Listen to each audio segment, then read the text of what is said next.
Hello and welcome to the Buy, Sell, Hold Spotlight presented by Sports Car Market Magazine. I'm Darren Roberge. Before we begin, please take a moment to like this video and subscribe to our channel. Also, be sure to join in the conversation and share thoughts by leaving us a comment below. Our guest today is Scott Ingebretson. He is the marketing director and event producer for Concorso Italiano. Welcome, Scott. Darren, it's truly an honor to be here. I've followed your work for a long time and have a lot of respect for you, so I'm glad we had this opportunity today. Thank you. So for those who may not be familiar with you, why don't you give us a little bit of background and tell us who you are?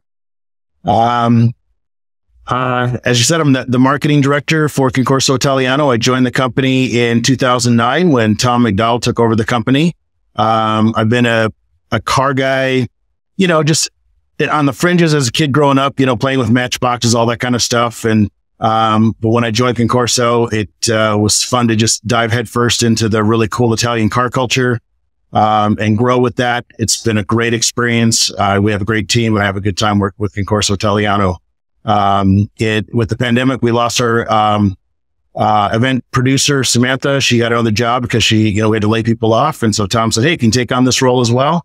So now I do two things, which means it's a really busy full-time plus kind of jobs putting on this event. So, but like I said, I have a great team and I have a lot of fun doing it. We certainly appreciate your hard work. The event is wonderful and it's a can't miss every year. So let's dial it all the way back to the beginning here. So tell us to the origins of Concorso Italiano. How did the whole thing start?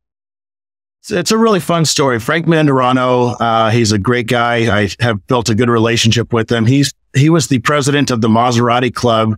And every year they'd go down to Pebble Beach and for the historic races, they'd meet at the parking lot at the Embassy Suites there in Seaside, just as a Maserati club. And then the other Italian car clubs were, hey, let's hook up with you guys there too. And they started getting together. And Frank said, why don't we throw an event? Let's do our own show as well. And so it was a Friday event. They started in 1985 as the Concorso Italiano Italian Car Show, actually at the Quail. We were the first Quail show. And we were actually there for about 15 years. And grew and grew. Quail said, hey, thanks for showing us how to do a car show. And so they decided to do their own Quail Car Show and said, you need to go somewhere else. And when you don't own the property, you're kind of stuck with it. But, they do a great job at the Quail now. We have a lot of respect for that. And so Frank moved it to the Bayonet Black Horse Golf Course about 15 years later, since early 90s. Was there for quite some time. He finally sold the business in the early 2000s to a gentleman, Jack Wadsworth, who had it for about 3 or 4 years. His daughter got ill, so we had to sell the company, and Tom McDowell was the investment banker company trying to find a buyer for it.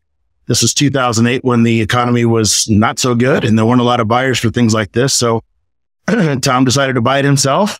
And I've known Tom for many, many years before that. I was in the insurance business and he was a client of mine. And he goes, hey, you want to come do this cool car show thing with me? And I'm like, yeah. So Tom picked it up in 2009. We did 5 years at the Laguna Seca Golf Ranch and then went back to Bayonet and talked to them and like, we would love to have you guys back here. Let's make this happen. And so after 5 years at Laguna Seca, we went back to Bayonet and have been there ever since. And, Bayonet's it's a great venue. They're great people there. They take very good care of us. And so it's just a great place to be. That's a wonderful location for a show like this, no doubt. So, as you and I both know, it is incredibly difficult to get an event off the ground in Monterey during Car Week, and it's an even bigger challenge to keep that event going. We've certainly seen lots of people try, and almost everyone fails. So, what's been kind of the secret sauce for you guys to, kind of keeping this thing afloat, and then getting it off the ground initially? I mean, it's a very, very difficult task to take on. Well, the getting it off initially, I give all the credit to Frank. I mean, he's a good businessman. He had a good vision for it, and he still consults with us to help us if we have any ideas of what worked in the past, what didn't work in the past.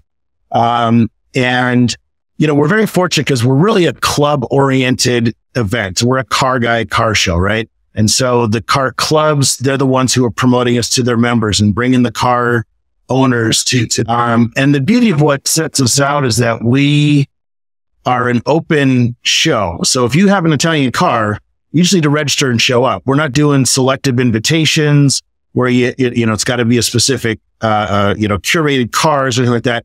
If you got an Italian car, come have some fun with us. And so you get a whole cross section of some, multi-million dollar cars to, somebody may pay $20,000 for it, but they're happy with their little, old Alfa Romeo and almost have to push start it sometimes, but it just, that adds to the eccentricity. Like I said, the clubs are great. They help us with volunteering and getting all the layouts. One of the fun things I see is when, some of the club owners, they'll set up their car, they'll put out a little red and white check tablecloth on the table, the umbrella, and their bottle of wine and the cheese. I mean, where else do you get to do that? And they're sitting back and they're just having a really, really good time. And that's what it's all about. Yeah, that's one of the things I love about that show so much as well. I mean, you have a $10 million short wheelbase parked next to an 84 Quattroporte Spider that, got rust holes in it, and everyone's having a great time and sharing wine and cheese and all that kind of stuff. It's really a lot of fun. So let's take the logistics angle. Getting people in and out of there. The design of the layout of the show. You guys have kind of figured out how to do it in a pretty effective way. It's one of the easier sort of things to sort of do in Monterey. So how did you come to that? What were the challenges there? Obviously, there's a big circle that you kind of have to navigate to get in and out of there. What's been the secret there? A lot of it's trial and error. We heard the feedback from one of the years that before Tom that they try to do shuttle buses and remote parking, kind of like what happens at Pebble Beach. And just the feedback on that was horrible. So it's like, well, we've got the whole golf course. We can park cars on the golf course so the attendees can come in. And there's thankfully several different access points to the golf course to bring in cars, to bring in spectators, to bring in sponsors. And, some of it's trial and error. What works? Well, how do we get around the different logistics to it? And the joy is that there's a new owner with the golf course. They're going to be doing some development. And so every year we have to sit down and say, what's changed? What's different? What do we have to do, and plan for? And I do the layout strategy plans overall for the event. And then, we generally have the show cars coming in off of General Jim Moore, like you were going to the clubhouse, and then have side road access for all the attendees and the VIPs coming in. Logistical things like, having the vendors and the sponsors set up the day before. Katrina, my business partner back in 2009 or 10 said, why don't we throw a party for the people that place their cars early? And that way, because the more cars we get on the grounds on Friday, the easier Saturday morning is, because we're there at 3:30, 4 o'clock in the morning, getting everything rocking and rolling, and the cars are lined up on the street ready to come in. So it's like, well, let's throw a nice little wine reception party for them. And so that helped boost the people that are setting up on Friday and just made the logistics a whole lot easier. Yeah, no, it's a smart way to approach it, definitely. And getting cars in and out is easy. As a spectator, you kind of go through the forest and you park your car, and it's kind of like going into a different world. It's really fun, and it sort of adds to the ambiance of the entire thing in general. So there's obviously been a lot of difficult moments with holding a show like this and doing it for as long as you've been doing it. What do you think the toughest individual moment so far has been? The toughest part has not been with the event itself. It's, with Concorso, we became a family. I mean, the field generals, the people that set up, they're the same people year after year after year. And we inherited, people, the Callander family, from the previous owners that do the field setup. And in the last several years, Tom Callander, who was the field general for years, the patriarch of their family, he passed away of cancer. And then in 2019, Tom's wife passed away of cancer. And so that was just, you lose that part of your family, and it's like, oh, okay. But it also gives the resolve. It's like, you know what? Let's do it for them. Let's put on a fantastic event. And, having the team step up in 2019 when Maria was ill, and Tom's like, well, I got to get down and do the show. And we just gathered. I was like, Tom, you are not leaving. You are not coming down to Concorso. We got this. We know what we're doing. We got all the details are done. You've done everything you can. Be with your wife. And he was like, really? And it's like, absolutely, man. We love you. We love her. And, so he did. And we put together a fantastic show. And, it was just really reinforced that, we are a family that works really hard together. Yeah, it's important stuff. Definitely with the people you're doing a project with, when you love them, it doesn't become work. It becomes passion at that point. So speaking of passion, what has been your favorite moment so far? I'd have to say that the favorite moment was back when we were at Laguna Seca. And at the end of the day, the cars are all driving out on the cart path, hitting the exit. And one guy decided he didn't want to wait in line anymore. And he decided to go off the cart path, didn't realize that over that little ridge is a sand trap, and nosed in not even his Lamborghini. The fun thing was it was his girlfriend's dad's Lamborghini that he didn't know that the kids took their Lamborghini to show at Concorso Italiano. And the next morning on the cover of USA Today, it says, it shows this Lamborghini nose into the sand trap. I can only imagine the dialogue with, potential future father-in-law. Hi, you're going to get tow bill and, things like that. You look at it and go, what was it? That was crazy. Yeah. I actually watched something like that happen one time. And it was another Lamborghini. It was a yellow Gallardo Spider. And you just got to wonder the story behind that. That's truly amazing that news indeed. So you guys feature cars every year. What has been your favorite Concorso featured car so far? I don't know if it's a feature car, but my favorite car in the world is the Barchetta. I mean, that I just love the looks and the lines. You get a Barchetta Spider, and last year we had one, and I needed a bucket to catch all the drool from my mouth. And I don't always get a lot of time to look at the cars, but I made sure I found that one and just went there. And when the guy signed up and he had called, I was like, "You're bringing the Barchetta?" Yes. So that's my favorite car there. When we feature cars, we have a nice centerpiece display and everything, crazy from the Bat cars in 2010 to, last year's Ferrari display was just phenomenal. This year, we're going to have a similar thing with the 60 years of Lamborghini. And so our goal is to have a couple of cars from each decade and a nice centerpiece display right next to the stage. And that'll be a real nice feature to have. How iconic is the Lamborghini, the Gallardos, the Diablos, the Countaches, the Miuras? It's going to be beautiful to have those set up there. And the nice thing is we're not reaching out and selecting the cars. We're selecting from the cars that are registered and being able to call up, the owner and say, "We like your car. We want you to be part of centerpiece display. Plan on setting up in that special feature area." Very cool indeed. So let's fast forward to the 2023 event that is upcoming this year in August. What's new for 2023? We're always trying to try something new, stop what isn't working. This year we have a couple fun things. It's a goofy thing. At lunchtime, we're going to have a ladies' hat competition. So ladies wear the big Easter bonnet kind of things, the big poofy things. And Rosa Corsa, who's our makeup company that sells lipsticks and all that girl stuff that you and I don't know about. But they're going to host it and judge it. And just a quick 10-minute, parade across the stage with your hat. And they're going to give a little prize out just to give a little entertainment, a little fun aspect to it. But the biggest thing that we're adding this year is we're actually doing a live concert at the end of the show. We have a band that's going to be playing near the food court on its own stage. They'll do a little preview right after the hat parade at main stage, but then they'll have a stage over by the food piazzas. And as soon as Best of Show is done, they're going to start up and play some live music because nobody else is doing it. Let's give it a try. Let's try this. It's a great band. You heard them down at Jet Center. Same band is coming up. So it's a good cross section. They do great music from, you got saxophone, bass player, guitar, drums, great vocals. Just a great vibe that they're going to have. Play for a couple hours, give people a reason to sit around a little bit longer and enjoy the show, enjoy the event, sit back and hear some great music. So that's a fun addition that we're doing this year.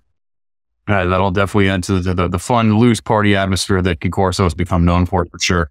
So let's talk for people that may not know or may not have been before. What are your sort of rundown of featured classes? What are the featured vehicles for 2023? Got charitable components. Kind of give the overview of the 2023 event there. Yeah, absolutely. So like I said, I mentioned, obviously the Lamborghini 60th anniversary is a big deal everywhere. Every, car show is featuring that. We are as well. We're also celebrating the Fiat that then became the Bertone, the X19. There's 50 years of that. Usually we get a couple of them in. We've got like 24 of those already signed up for this year. So that's really cool to have a funky little car like that.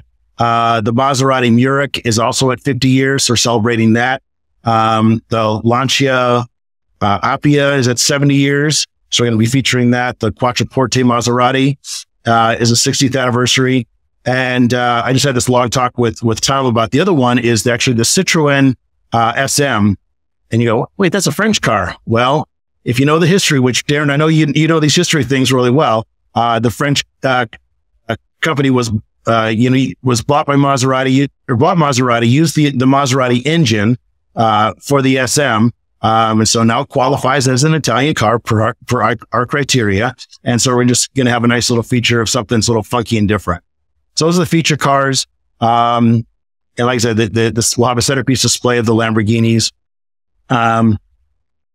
The other aspect we have every year is some special awards that we do. Valentino Balboni, the famed Lamborghini test driver, he picks out one Lamborghini every year. So this is my favorite one in the show. They get a special award. It's a Valentino Balboni award.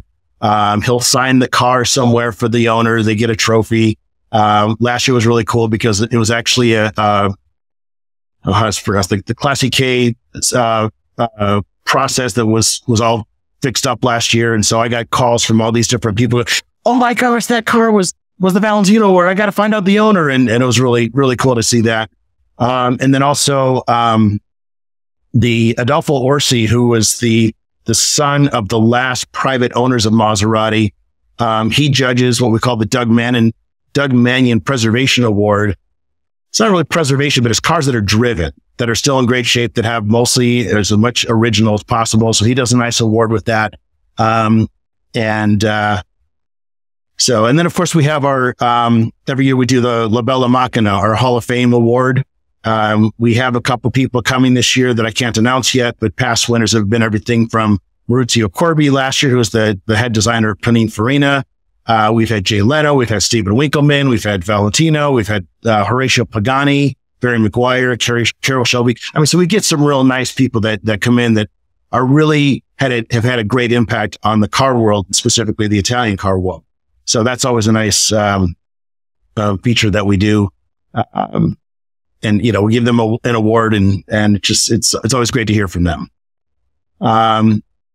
Another feature that we do that I just want to touch on briefly that we added a couple of years ago was on Wednesday morning, we do what's called Connect to Cars. And that was a brainstorm again of my marketing partner, Katrina.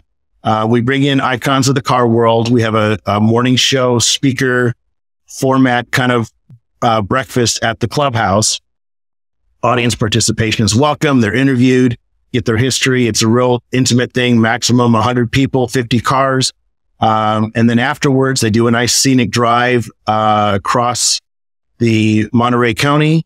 They end up at an undisclosed beforehand winery because we don't want wedding crashers showing up there and say, hey, we were. So then they have a wine tasting and lunch. The icons are there, and it's a good chance to sip a glass of wine and talk to these people and get to know them a little bit better in a way that you're not going to get even at the show when they're getting an award, because there's going to be thousands of people here. It's like there's no more than 100 people there, and just gives you some good one-on-one time. That has gone very, very well. Last year we had Chip Foose and Maurizio Corbi. We've had Barry McGuire. We've had Wade Kawasaki. Just great icons that have been there over the last several years, and just a real nice feature. You asked about the charitable component, and we do support. There's a couple of schools in Monterey that provide us a lot of volunteer help. And so we make a generous donation to them in exchange for their volunteer hours.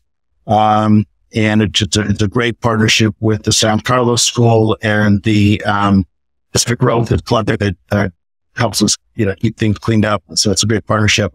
But the main benefactor is the Habitat for Humanity of Monterey County. I think most people have heard that term or that organization. They build houses for people that are unable to afford them. It's basically a zero interest mortgage of almost, the cost, because most of the work is donated, time is donated, the material is donated by builders and suppliers. Just a great organization. I've actually done habitat builds domestically and internationally. So it's just a great connection, and I just have a real heart for it. And it was really, really fun to get them involved a couple of years ago, and they couldn't, they're thrilled to be part of us and bring helpers. And so they also get a pavilion there to explain what they're doing. And so it's great to support something like that. And then also several years ago, we transitioned Concorso Italiano into a 501c foundation so that we could just streamline that whole process of receiving donations and getting that directly back to those organizations. It's important stuff. A lot of stuff going on at Concorso for sure. I got to go back to the Citroen thing though. I love that you guys do that, the kind of hybrid sort of appreciation stuff. Like one of my favorite cars of all time is the Triumph Italia. And the first time I ever saw one was a Concorso Italiano. It's always blown my mind when I go to the biggest, best Italian car show in the world to see a cool British car. But the connection is there. I love that you guys allow stuff like that for sure. So what are you looking forward to most with the 2023 installment? The car show is fantastic. There's not a component of it that I don't enjoy. I'm working my tail off, as you can imagine, and usually about 1:30, 2 o'clock, what's done is done. I can't do anything more. So I finally get to go out and visit with the sponsors and the vendors, see how they're doing, how their day was. Most times I'm hearing things are fantastic. And if they're not, I'm going to hear about it. And it's something I can learn from them and correct for the next year. But seeing the smiles on their faces and how much fun people are having, and it's just a great fun time. Yeah, good stuff indeed. So you don't sit still very long either. Looking forward down the calendar post August, you've got more stuff coming. The Arizona Jet Center Party. What is that? Give us some history and an overview, and when and where and so on. Okay, certainly. Well, again, I'm very fortunate that I work with Katrina. Katrina Couch is my marketing partner for Concorso. We saw what Craig McCall did at Monterey with the Monterey Jet Center event on Wednesday. With that, it's a pretty cool thing. It's very unique. I also have a passion for airplanes. I'm a pilot as well. And so in 2015, Concorso did a branch off to the Desert Concorso down in Palm Springs. And we thought, well, why don't we do a jet hangar event as an experiment to see if it'll work? We did our first one out at the Thermal Airport with Desert Concorso. And, with very little investment, just some time and some logistics, we had some great teams. Penny at the aviation company there helped us get some airplanes and some great cars, and some of the cars from the show were there. And it went really, really well. And so we're very inspired by that. And Desert Concorso did not continue for its own reasons. And we're like, well, where do we go from here? Well, the obvious thing was, okay, the same type of format for Monterey is during Car Week in Scottsdale in January. So we originally had it as a late afternoon, 4 to 7 kind of a thing on the Wednesday of Car Week, with the barrett-jackson auction and RM and all those great organizations. And we did that for a few years on the Wednesday of Car Week, and realized that the demographic we're drawing from wasn't the international or the nationwide pool that we had anticipated. Most of the people coming were actually local Scottsdale kind of folks. And so we decided to move it to not compete with the auction crowd and all the chaos and all the stuff going on then. And so the last 2 years, we moved it to the end of February, just before the start of spring training, and have been blessed with Sawyer Aviation hosts us there with their hangar right by Scottsdale Quarter. It's a great venue. We got the tarmac, we got a hangar, and we get a couple of really, maybe about 5 or 6 really cool airplanes, great jets, and then we limit to about 20 cars that are submitted. Everything from your historic Packards and Delahayes to your most recent. This year we had that new the Rolls Royce SUV with the Starbright headliner. And oh my God, those things just blow me away. And then we have some, again, some great partners that bring in some cars and, great food, great music.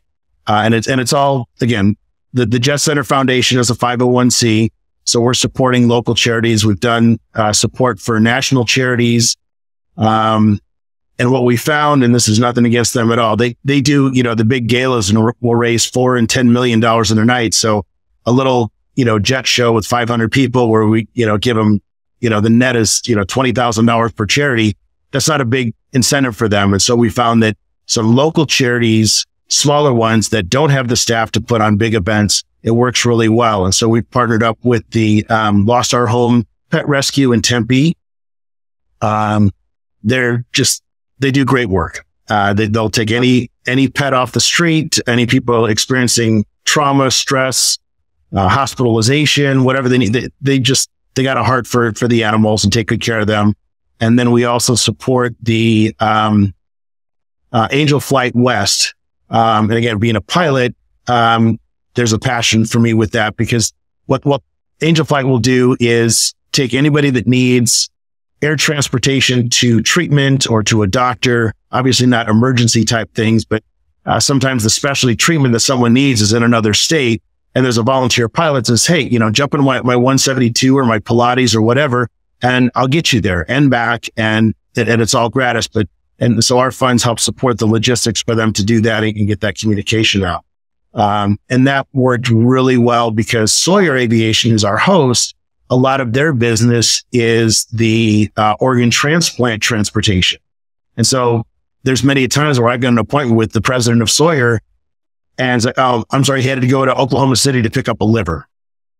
That takes priority over my little meeting, So I can wait. Let's save this life here. And so those connections are just really valuable. And, at the end of the day, you kind of go, we've made a difference in somebody that I don't even know, but I know we made a difference by doing our event. It's important stuff for sure. And it's a fabulous event. It's a lot of fun. I love the Land Rover that you guys had there last year. That thing was great. Good time. Yeah, definitely. If you're in the neighborhood and you're around, and certainly the Scottsdale Arizona car community is more than able to support an event like this, and it does a great job. I recommend you check it out. Certainly. Where can people sign up to go to that or learn more information about that? Our website is jetcenterevents.com. That's going to have the most up-to-date information. We haven't set our date for 2024 yet. I get through Concorso first, and then we figure out what's going to be the best weekend and logistics for everything.